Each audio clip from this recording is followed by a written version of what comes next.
Welcome to the Emotional and Mental Health Summit. My name is Dolores Andrew Gavin and I'm your host. I am the founder of The Mythic Fairy, a dedicated children's website for all things emotional health. I'm also the author of 2 children's books, an empowerment and assertive coach, a podcaster, blogger and mum. I have 2 reasons, I guess, for doing this summit and bringing it together.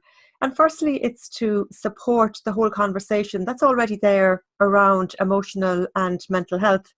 And secondly, I also want to bring tools to people to show them that, I suppose, firstly, that there are tools that we can use to help us, whether that be learning something like emotional freedom technique or helping ourselves to step into our power by finding our voice. There are lots of different tools I'll share on this summit from the speakers that will be speaking.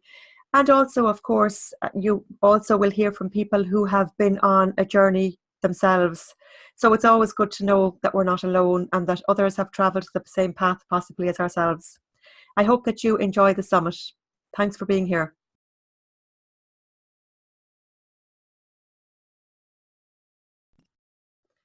Welcome back to the Emotional and Mental Health Summit. My next guest this evening is Fiona Forman. And I think Fiona really will add an awful lot to this conversation because of her background. And she's got a lot of experience as a teacher in a school. And as well as that, she also holds an MSc in positive psychology and has brought that training as well as her experience as a primary school teacher into the classroom and has developed a program around it. So I think it's great, as I say, to add all the skills that Fiona has to our conversation. So on that note, Fiona, you're very welcome and thanks for coming on the summit to join us. Thanks so much, Dolores. Delighted to be here. So I love sharing ideas and suggestions about well-being, particularly children's well-being. So thanks so much for the invitation to be here today. Not at all. So you've got a great interest in children's well-being. So can you tell us a little bit about your history, I guess, and how you got into that whole area?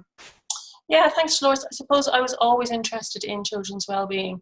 I'm teaching over 30 years now, but I think intuitively, before the word well-being was even, a commonly used word, I think I always knew intuitively as a teacher that children's well-being underpinned all other aspects of their development, and the idea that if you could focus on the well-being, prioritize the well-being. I just saw it, in the classroom, how when you were able to do that and when you focused on that, that all other kind of aspects of their development were just so much more positive. So well-being as the foundation for all other aspects of their development was something I saw as a practicing teacher from a very early stage.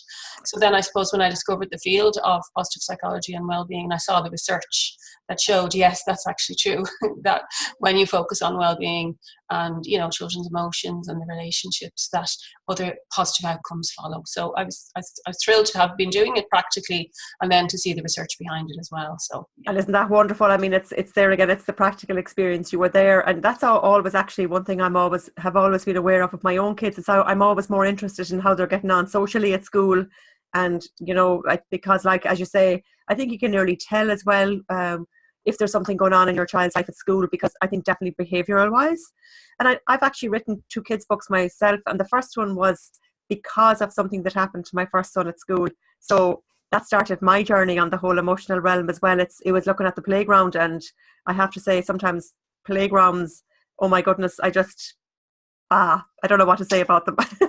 But I know that the dynamics and children need to learn their own, It's life. Kids have to go through that. But it was great that you identified that. And then you went on and you have a master's in positive psychology. So was that came out of your interest then in what you were doing and reading research in that?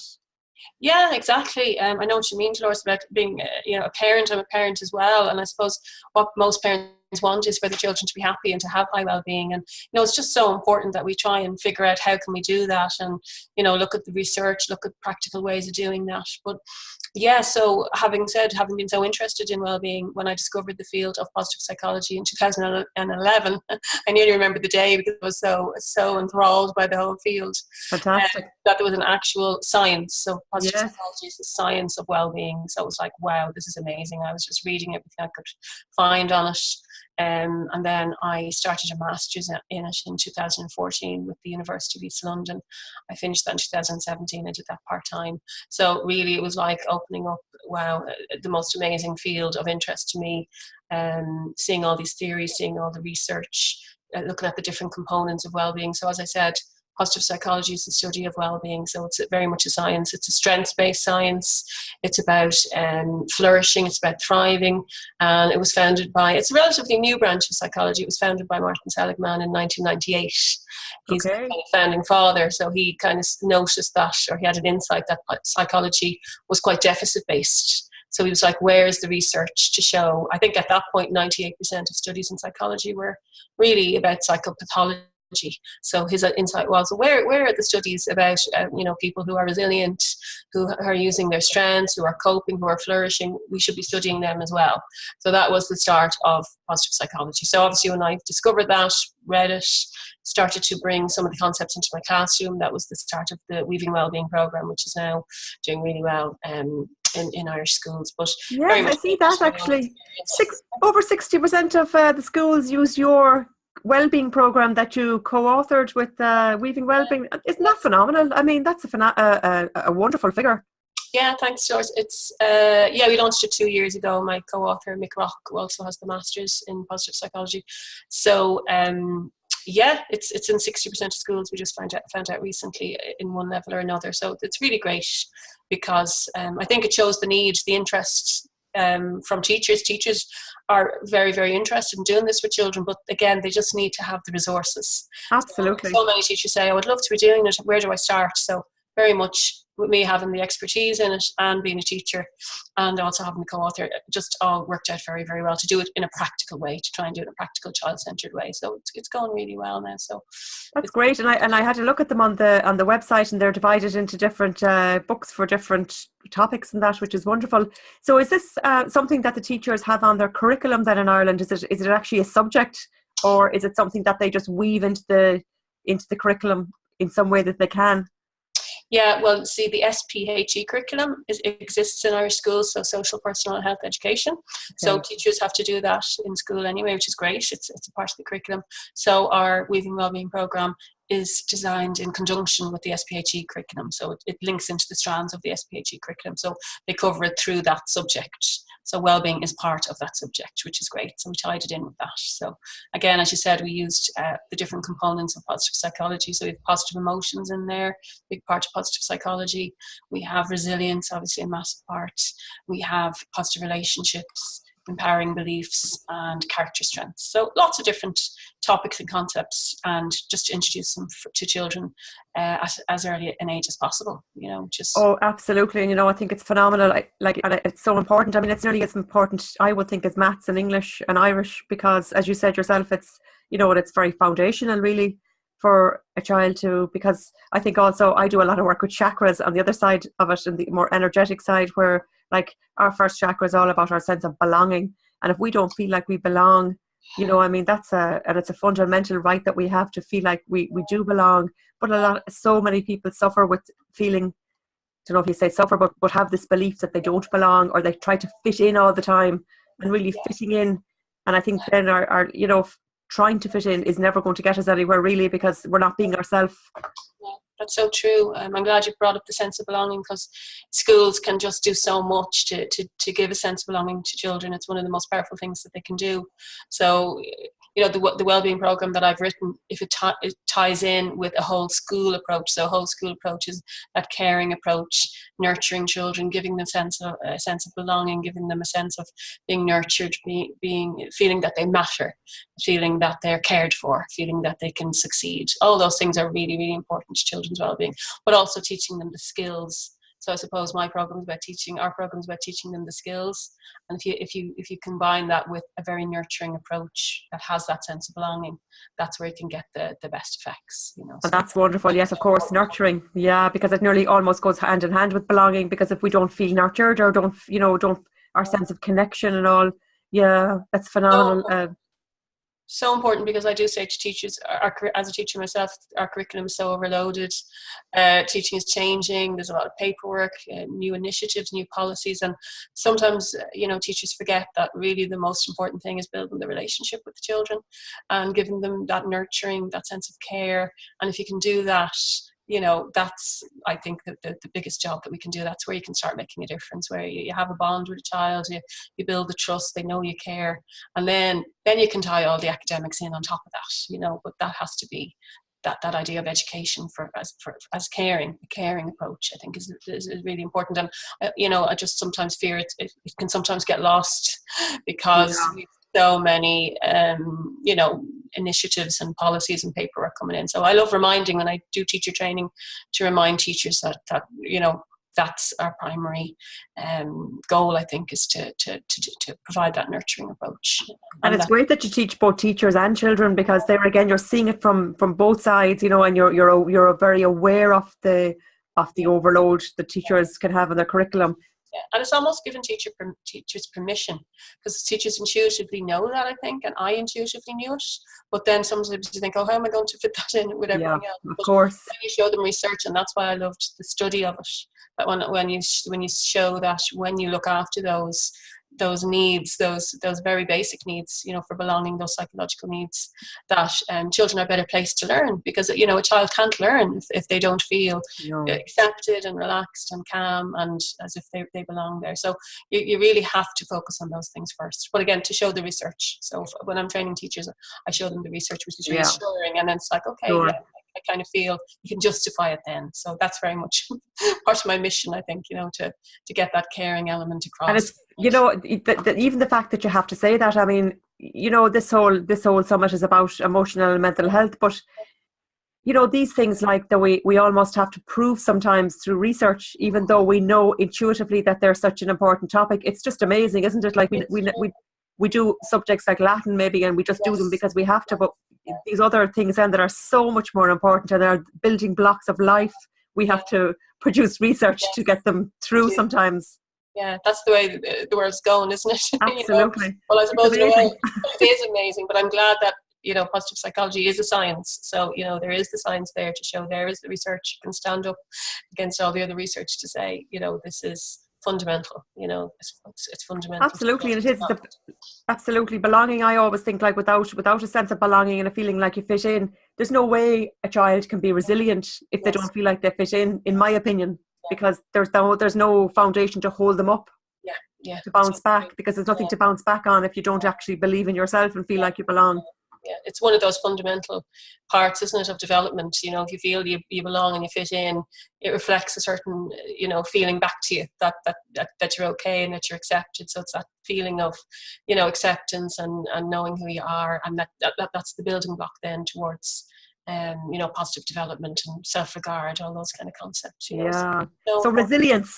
Oh, what a wonderful subject! And I've heard you speak great on this, and I think resilience is a tool too that is almost necessary for children to be able to. It's a life tool that they. I mean, if you learn to be resilient, you have that skill for the rest of your life.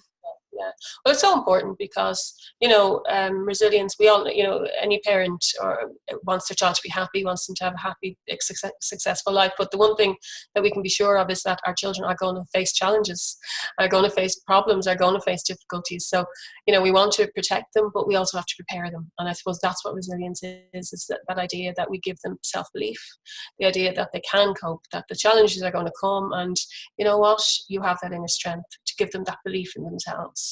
So to me, resilience is very much about the inner strength, the belief, the idea that you're going to be able to cope.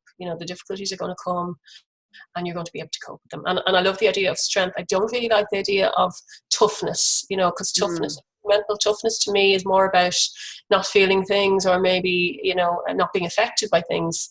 So sometimes people think that's what resilience is, but it isn't. Resilience is very much about feeling all those feelings. We are only human. We're going to be sad, we're going to be upset, we're going to be angry. We are human. We have to accept that we're going to feel all those things, and yet we're going to get through them. That's what resilience is. Because a friend of mine, I love that. Yeah. A friend of mine recently said, oh, I'm not resilient because something happened and she was upset by it.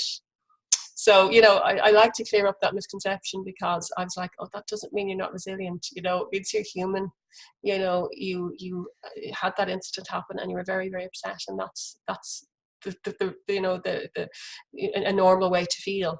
but the idea that you will pick up the pieces, you'll keep going, you'll look for a way through it. That's what resilience is. You'll come out the other side of it, and you'll have a belief, and no matter how long it takes, you'll have that belief that you will get out the other side of it. And very, very important for children and for parents to realize that it is very much about letting children have that belief in themselves, that those emotions are all okay. You're going to feel them all. Don't be afraid of them. We're going to get through them, and you'll be there with them to get through them at the early stages, and then that's how they'll learn to get through them themselves. That's wonderful, Fiona. I love that definition of resilience, actually, about building the inner strength. It's great because, yeah, as you say, like I'm like that too. I say negative emotions at times too, but then, because that's how people, generally people talk about them. But as we know, there aren't any negative emotions as such. A negative emotion is something that's maybe making us feel. Exactly. But there's a story behind it. Yes. Yeah, I suppose the idea of the uncomfortable emotions, we don't want to feel them, but just that all emotions are valid and not to be afraid of our emotions, And I suppose parents do sometimes want to protect children a bit from those emotions, the emotions of anger, disappointment, frustration. But really, we're not doing them any favors if we overprotect them from those feelings, because it is our job to help them to understand those feelings, to manage those feelings, to realize those feelings are okay, and to help them to experience them safely. I like that word, that if they can experience those emotions safely with support, that's how they learn then it's almost like psychological vaccination, so the little small disappointments, the small upsets, that's how resilience is built. It is built through overcoming the challenges. So, it is hard sometimes as a parent, you want to protect them, but you have to let them feel those things and feel them safely, comfort them and soothe them, and, be there for them, listen to them, but don't always try and fix everything for them, I suppose, is a big part of it. Yeah, so is that some of they're the kind of skills that you teach parents in relation to resilience? Yeah, that's one of the things I would say. Well, the first thing I would say is that your relationship, positive relationships are the biggest factor in resilience. So resilient people will have positive relationships in their lives, and it's not about quantity, it's about quality. So, your relationship with your child, that primary relationship, is where resilience is built. So, just to reassure parents that all that time that they spend with their child, nurturing their child, caring for their child, parents are so busy now, they worry they're not spending enough quality time. But I say to parents, all time is quality time with your child, because you're building all those little micro moments where you're nurturing and you're caring and you're building that bond. And maybe it's about the unconditional love. So even if you're just doing the breakfast or bringing your child to school or doing a bit of homework, you're showing that love, and through showing that love and care and belonging for your child, that's how the resilience is actually built, first and foremost, But then after that, there's lots of other things you can do. As I said, the idea of them helping to understand their emotions, understand them and manage them, not to be afraid of them. Great. And it's funny because I was speaking to Dr. Daria Long Gillespie yesterday she's another one of the speakers on the summit. Excuse me. And she spoke about bids for connection, that children make these bids for connection oftentimes during the day, and that sometimes I know as a mother I get it wrong, but that we can, if we're immersed in something and we miss that bid for connection, that sometimes it's just to be present with it and say, right now I'm doing this, but I will get back to you, within 5 minutes or a half an hour. And it's actually just appreciating and letting the child know that you've heard their bid for connection. I thought it was a lovely term. Lovely. I hadn't heard it before. Yeah, that's lovely. I haven't heard that before, but that is lovely. And I suppose it is very much it's that idea of being mindful, isn't it? And being in the present. So when you're with your child, no matter what small amount of time it is, those little moments that you are there for your child, that you're making the connection, you're building the relationship. So that's such an important part. Absolutely. And I know we're all, and we're all busy, and there's no guilt to creep in then, which is another emotion. If we don't always pick up on these bits for connection, I'm sure you'd say the same yourself. Yes. Well, guilt is a big part, isn't it, of parenting? You never feel you're getting it completely right. You're always thinking something you could be doing something better. But, as I said, all those little moments when you're nurturing and caring for your child, just to give yourself a pat on the back and say, look, you're doing your best, and that is good enough a lot of the time, So that's really, really important. So again, managing the strong emotions, managing the negative emotions. And then another really important thing parents can do is tap into the power of positivity. And I suppose that's another thing I learned a lot about in positive psychology, the power of positivity. So when we talk about positivity, we're talking about positive emotions such as love, joy, gratitude, even amusement, awe, interest. So research shows that people with a high level of positive emotions are more resilient because it buffers them against the effects of the negative emotions. So I loved reading about that, because we can't always control the negative events, but what we can do is make sure that we're open to the positivity, we nurture the positivity, we create as much opportunity for positivity as we can. You know, and for me that was really interesting for me to find that out as a teacher, because I can't control everything in the children's lives. For But sure. what I can do is to make sure when they come into me that they'll get a lot of positivity and they get a lot of positive emotions. And resilient people do have, I'm sure you've heard of the positivity ratio, that you need to have at least three positive emotions for every negative emotions. Okay, I hadn't heard that before, no. Yeah, so because they're not, negative emotions are more powerful, they impact on us more strongly. So, you know, you have to have at least three for every one, negative to positive to negative. So that's good to know, because again, the idea that that kind of positivity sometimes think is, you know, people think is that a luxury, but it's not a luxury, it's a necessity. You know, so to have that kind of positivity in your life, to just enjoy the time with your kids, to have the laugh, to enjoy it, to not take it so seriously. Is Sure. actually a really, really, you know, you're actually building the resilience. Isn't that a great way to think of it? You know, through all those moments of enjoyment, fun, you know, tapping into gratitude, all those things, you're actually building up the resilience, which to me was very empowering, very, very empowering as a teacher and as a parent to know that, you know. Great. And you teach this so to teachers as well, about tapping into gratitude and all that? Yeah. Well, positive emotions is one of our programs for third class children. We teach them specifically about positive emotions, but you know, in the teacher training we would be showing research about positive emotions and how the power of positivity, really the positivity ratio, how important it is in the classroom, really important, and in all relationships actually, but in the classroom as well, that you would always be trying to have that ratio. And it's not about, as I said, eliminating all negative emotions. There is a place for negative emotions as well, For sure. that we getting the balance right is very, very important, you know. Yeah, because like emotions like fear, we need them because fear can save our life. Exactly. You know, it's an instinctual fear, but we don't want to hold on to it. Yes, and anger as well. You know, And anger, yes. a lot of children don't like to feel angry. You know, they feel upset when they get angry. So, you know, it's not necessarily the first emotion that upsets them, but it's the emotion about the emotion. So they get upset because they're angry, or they're sad because they're angry. You know, although it becomes more complex for them. So the idea that, no, you know, it's okay. You know, that's what I would say. So name it to tame it is one of the. It's a great phrase I heard. Love it. Yeah. Name it to tame it. So, you know, name the emotion first of all. Starts to tame it. It starts to calm down the intensity. So, you know, before a child's able to name it, that you'd help them to name it, you know. So I can see you look angry, or you look upset, or are you annoyed? So bringing that language in to help them to understand it, and then to accept it, name it and accept it. It's okay. So straight away, it's okay to be angry. I understand why you're angry. It's okay to be angry, but it's again how we deal with that. Then is the next stage. We can deal with that constructively or destructively. So very much about the emotion is fine. It's what we do with the emotion. That's very important. And anger and sadness are often together. Yeah, you know, I always look at anger as someone is you know, our personal boundaries and being invaded or whatever, you know. But then that could be, we can have a deep sadness. I think anger could stand up sometimes because we're feeling so sad, and it can be the emotion that gets triggered.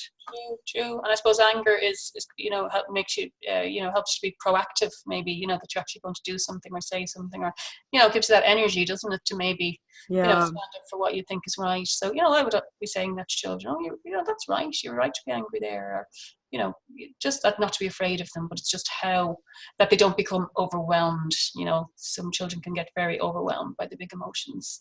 So and let them flow. Let them flow, let them come. And again, naming it and accepting it straight away. When you help children to do that, they straight away start to calm down, you know, because they feel heard. That's the other thing, you know, that you're not trying to persuade them that they shouldn't be feeling like that, you know, because once you feel the feeling, there's no point, you know, trying to persuade yourself that you should or shouldn't feel it, you know. that once it's there, it's there. So really accept that it's there, let it flow through you. In the Weaving Wellbeing, we have a technique known as NAB, name the emotion, name it, tame it, accept. It's okay to feel angry, it's okay to be upset. And then the 2 B's are breathe through your body. So it just gives them that little bit of grounding when the big emotion, that. And if you can use that, and again, I would be telling the children myself that I've used NAB for this, or I might be getting angry, but now I'm using NAB, to accept that it's okay and breathing. So it just helps you just to ground, to accept, and to deal better with the emotion without getting overwhelmed. So that is maybe a useful technique for people to be aware of. Absolutely. And a lot of these tips or solutions, tools that we can give people, a lot of them are about coming back to the present moment, aren't they? Yeah, very much so. So that's very much a mindfulness based technique. So it's very much about, instead of getting swamped by, the emotion comes first, and then of course the thoughts click in afterwards, and then the spiral of negative thoughts can often be what sweeps people away, because again, they might be our children, they might be starting to say, well, why did I get angry, and why did he do that, and why did she do that, and before we know it, you're down that spiral of negativity. So whereas if you can just stop, allow the feeling to come, accept the feeling, breathe, that's the mindfulness part. This is what's happening now, let that happen, and then when you feel a bit calmer, then you can deal with the consequences, or the best way to deal with the emotion then after that, Fantastic. So can anybody get those books, Fiona? Yeah, they're available through our publisher's website, that's Outside the Box, and also they're available, a lot of Eason's stores have them. Okay. Yeah, so I think what happens is most schools now put them on the children's book lists, and I think they're available on schoolbooks.ie. Most places that stock children's school books would have them as well now. So as I said, they've grown over the last 2 years, which is great. Yeah, and now you have another book that you're working on. I have another little book here that I just have out over the last couple of weeks. Self-kindness for kids. So again, very much tapping into the power of self-compassion, something I discovered over the last few years, and how powerful it is, because how we treat ourselves, self-compassion, there's huge links to well-being and resilience. So how are we treating ourselves? We can be so hard on ourselves, and children can be very, very hard on themselves, So the idea of, I introduced the idea to children, sometimes the biggest bully you'll ever face is in your own head.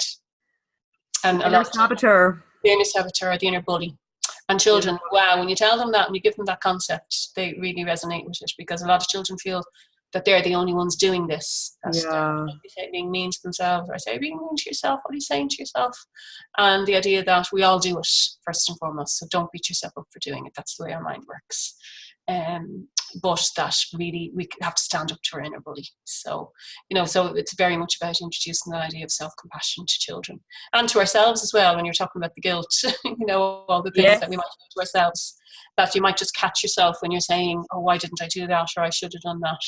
And just the simple little self-compassionate phrases, I'm doing my best. My best is good enough. I don't have to always be amazing. That's a very big one to give children, because we tell them they're amazing a lot, and they are amazing a lot of the time. But sometimes a certain child might internalize that to feel that they have to be amazing, or that they should be amazing all the time. And then there's a little disconnect when they maybe have the bad days, or the days where they don't feel great. So the idea that, you don't have to be amazing. You don't have to feel amazing all the time. That's not, that's perfectly okay, so take that little bit of pressure off themselves, so that, I suppose that's what the book does. The book just gives a little, personifies, I suppose, the bully. Hold it up there in front of us so we can have a better look at it. So there it is. There it holds up. It personifies the bully voice. Brilliant. As our gobble voice. And then I introduced them to the idea of their inner whiz kid. So their inner whiz kid is their whizzo voice. And a lot of children helped me with it. They told me what they were saying to themselves, which would break your heart, actually, when you do actually ask children what they're saying to themselves, and they'd be very open. So again, to be aware, and number one is notice. Notice when you're saying that to yourself. That's the first step. Notice it, and then ask. Number two is ask, how can you be kinder to yourself? So just to be able to switch the tape, I suppose, from the very negative bullying self-talk to more kind self-talk, so I'm doing my best is good enough, don't have to be perfect. I don't need to compare myself to anyone else. So I did a lot of work with kids as to what they would find helpful to say to themselves. Because again, you know yourself, as kids get older, those pressures are out there. They go on social Oh, absolutely. media, they're comparing. And, you know, so many times they feel they don't measure up. So that starts at an early age and can really, really continue. And if left unchecked, can cause a lot of difficulties, you know. So to introduce that idea early on, you know, to keep that message, you know, I don't have to compare myself to anybody else. I'm fine just the way I am. And children, when you start telling them things like that, they just lap it up, you know. They just really, really, they need to be reassured, I suppose. And Absolutely. you know, It's phenomenal that it's delighted. And is that book a standalone book from the Weaving Wellbeing then? This is your own book? Yeah, that's standalone. I'm writing a new series now for parents to use with their children. So I'm going to have that self-compassion. I'm going to have character strengths, resilience, probably thinking traps might be in there as well, mindfulness. So a lot of the concepts from positive psychology that I've done for teachers, I want to be able to give that to parents as well. To be able to do it as well with their children. So that's the first one in that series. So yeah, going to be busy now doing all that. So I must get a link from you, and I'll put the link to the book, this new book, if you want to, on so that people can That's on the Outside the Box website as well. So is it okay? And is it on your own website, just on the Outside the Box? Just on the Outside the Box for me. I don't have my own website as yet, so that's okay. I haven't had time. No, I can imagine that you wouldn't have time with all the wonderful work you do in the world. I will get around to it at some point. Absolutely. Fiona, is there anything else you'd like to touch on and leave us with before you go? You know, like it's all about emotional and mental health, and I think we've covered a lot there, and I think, you know, you've given people a lot of good tips to help them on their way. Yeah. Again, I think for parents to look after their own well-being would be another thing as well. That, you know, as parents, we're there. We're giving. As teachers and parents, it's very giving. It's that role is you're giving of yourself all the time. You never really feel, I think, either as a teacher or a parent, that you're doing it quite right. No. You know, you always feel there's something else you could have done, and I think you just have to accept that's the nature of being a parent. And you know, just to give yourself that bit of cut yourself that bit of slack, you know, and say to yourself, or that bit of slack to say, you know what, I'll do my best. I'm doing my best. I'm not a perfect mother by any means. I certainly am not. My children will tell you, but I'm doing my best, and my best is good enough. So if we say that to our children, we're the first role models there. Yeah, that's another great topic, actually. Yeah. So to you know, the idea that we're perfect or that we're always do it right, or, you know, just as I said, to relax a little bit about it and to realise we're all muddling through a lot of the time, you know, and that's okay. And when children see that you're doing that, they can kind of get a sense, well, look, I can do that as well. You know what I mean? Fantastic. And it's great that you have this series for parents now as well, and because I think that's, you know, like the skills that you're teaching to children are also for parents. Yeah, as you say there, you know, because it's something that we can look at as well, and accept that we're feeling the way we are. We get angry as well, and get triggered by our children's actions and stories and everything, and to become mindful ourselves and to name what we're feeling and ground and to be very honest, you know, and to say, look, I got angry there, or I got annoyed there, and, you know, to apologise if you don't do things, you know, the way you want to do them, and just to show that, you know, we're all learning together, and, you know, that being human is complex and messy, you know. It sure is. Social media presents a very different view, doesn't it? So, you know, just use every opportunity possible to show that's not the way it is, you know. And that's a huge topic as well around the, isn't it, you know. So just the alternative message, I suppose, what life is about having fun, enjoying yourself, you know, building your relationships, doing your best, all those kind of things, you know, rather than, you know, trying to aim for perfection or look a certain way or fit in. You know, they're not the things to be focusing on, I suppose, you know. But such a big topic, George. I mean, I'm sure with your own interviews now, you're going to come across some great other ideas, which I'm looking forward to. Yeah, it's great because I think everyone is bringing their own, you know, and it's great because, you know, you're speaking about resilience, which is a huge topic, and I know we could speak all night about each of the topics that we dealt with, but, you know, each of the speakers are giving people tools, and that's the way I want the summit to be for people, because if there aren't parents on this, it doesn't mean that they can't get something from the conversation. Yes, yeah. You know, there is something for everyone, really. So Fiona, thank you so much for coming along and sharing with us. Delighted to share your books as well. Thanks so much for that. Really appreciate that. So yeah, thanks so much, and looking forward to hearing your other interviews as well. And looking forward to finding out more about your book as well and your series. And Yeah, great. Thanks Fiona. Fiona. Thanks a million. Talk to you again.